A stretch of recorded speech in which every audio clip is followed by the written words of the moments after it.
Apa kabar, Bapak Ibu? Semoga sehat selalu, damai sejahtera Tuhan menyertai Bapak Ibu, Saudara sekalian. Mari kita membaca Alkitab. Kita membaca Alkitab dari Kitab Pengkhotbah, pasal 1, ayat 12 sampai 13. Begini firman Tuhan. Aku, pengkhotbah, adalah raja atas Israel. Di Yerusalem, aku membulatkan hatiku untuk memeriksa dan menyelidiki dengan hikmat segala yang terjadi di bawah langit. Itu pekerjaan yang menyusahkan, yang diberikan Allah kepada anak-anak manusia untuk melelahkan diri. Bapak Ibu Saudara sekalian dikasihi Tuhan, kitab Pengkhotbah adalah kitab yang ditulis oleh Raja Salomo. Seorang raja pastilah penuh dengan kemegahan, kekayaan, dan sebagainya. Tetapi kita mengenal Raja Salomo sebagai seorang yang tidak meminta kekayaan dan kekuasaan dari Tuhan. Tetapi dia meminta hikmat, sehingga dia bisa memimpin dengan baik. Kitab Pengkhotbah mengajak kita melihat satu bagian bagaimana Salomo menempatkan hikmat itu menjadi sesuatu yang penting. Dia membulatkan hati untuk memeriksa dan menyelidiki segala sesuatu yang terjadi di bawah langit dengan hikmat. Apa itu hikmat? Hikmat di dalam Alkitab, lawan katanya adalah bodoh. Berhikmat adalah lawan katanya bodoh.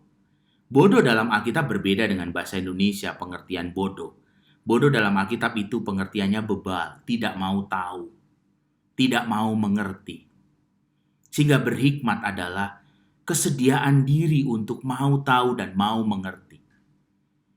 Berhikmat adalah kerendahan hati. Sehingga kitab Amsal juga mengatakan bahwa takut akan Tuhan itu adalah sumber dari hikmat. Bapak Ibu Saudara sekalian dikasihi Tuhan, kalau kita melihat Raja Salomo seorang yang begitu besar, dia mengakui di hadapan Tuhan bahwa dia butuh hikmat, dia butuh kerendahan hati untuk menjalani hidupnya. Apalagi kita. Dalam situasi pandemi COVID-19 ini, kita tidak cukup hanya memiliki kepintaran. Kita butuh hikmat. Pintar belum tentu berhikmat. Kepintaran kita mungkin bisa membuat kita menemukan solusi bagaimana mengatasi kondisi turunnya sektor ekonomi.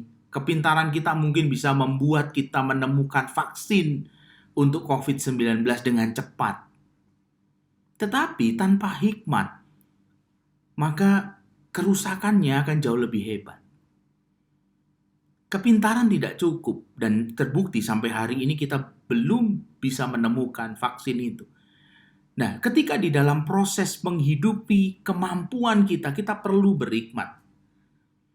Sebelum ditemukan vaksin, kita perlu berhikmat bagaimana kita stay at home, kita menjadi orang yang menjalani physical distancing, memahami kebijakan-kebijakan pemerintah, mendukungnya dengan kesungguhan. Dan tidak meremehkan situasi ini. Inilah yang dikatakan Salomo sebagai berhikmat.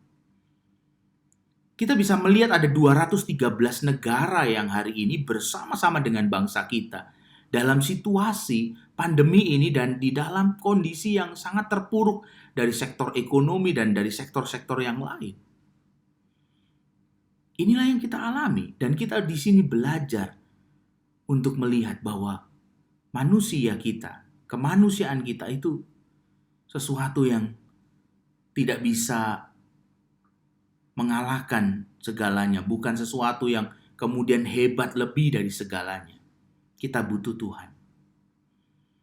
Di dalam kepintaran kita, di dalam kehebatan kita, bahkan negara-negara yang hebat, kita belajar hari ini bahwa semua itu tidak ada gunanya tanpa kita menjadi orang-orang yang berhikmat dan rendah hati di hadapan Tuhan.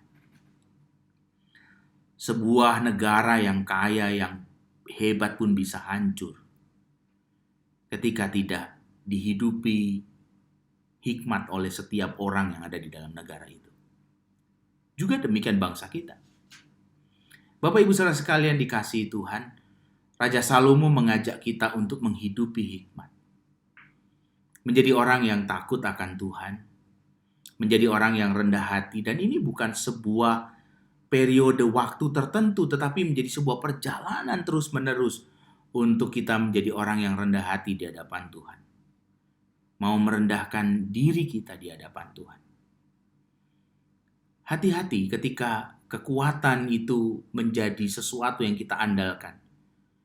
Dan kita melupakan hikmat, kita bisa akan menjadi gagal. Dan Alkitab mencatat itu. Kita mengenal Bapak Abraham. Kita mengenal Abraham sebagai Bapak orang beriman. Abraham pernah jatuh dalam persoalan tidak beriman. Musa sebagai orang yang lemah lembut, dia juga pernah gagal dan jatuh. Menjadi orang yang marah, sehingga dia tidak diizinkan masuk ke tanah perjanjian. Elia seorang yang pemberani, menjadi orang yang kemudian takut dan kecewa, merasa ditinggalkan dan sebagainya.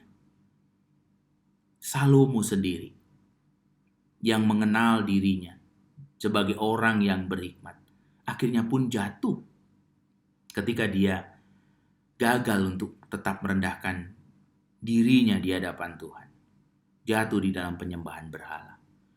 Bapak Ibu Saudara sekalian dikasihi Tuhan, mari kita belajar berhikmat.